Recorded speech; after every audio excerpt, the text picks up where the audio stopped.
The question, how do you identify? What do you call yourself?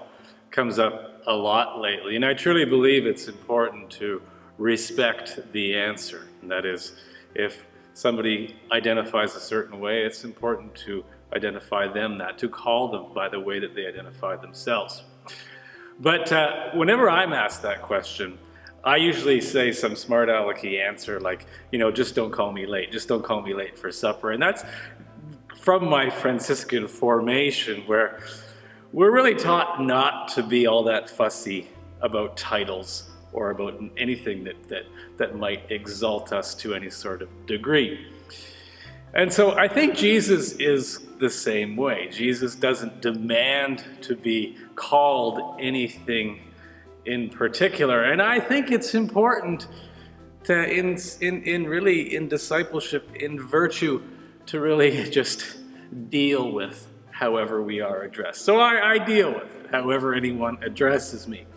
Now that said, Jesus in the gospel today shows us that he's particularly appreciative when he is recognized. And so he questions the disciples. He says, "Who do people say that I am?" And their response is, well, some Elijah, some a prophet, and they go on like this. And then he turns to Peter and says, "And who do you say that I am?" And Peter responds, "You are the Christ, you are the Son of the living God." Well, Jesus never tells anyone to refer to him that way, yet at the same time, it would appear that he appreciates it. He appreciates being recognized because he says to Peter in return, "I give you the keys to the kingdom of heaven.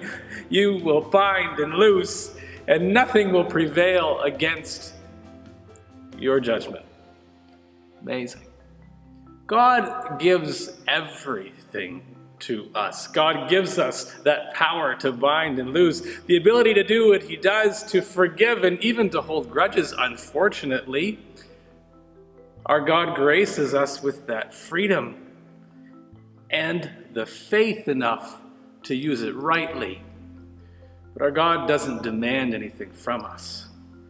And true appreciation, and if we truly recognize who our God is, who Jesus is, what he's done for us, he is for us, the Christ, the Son of the living God. For that, we're not demanding, we're simply grateful.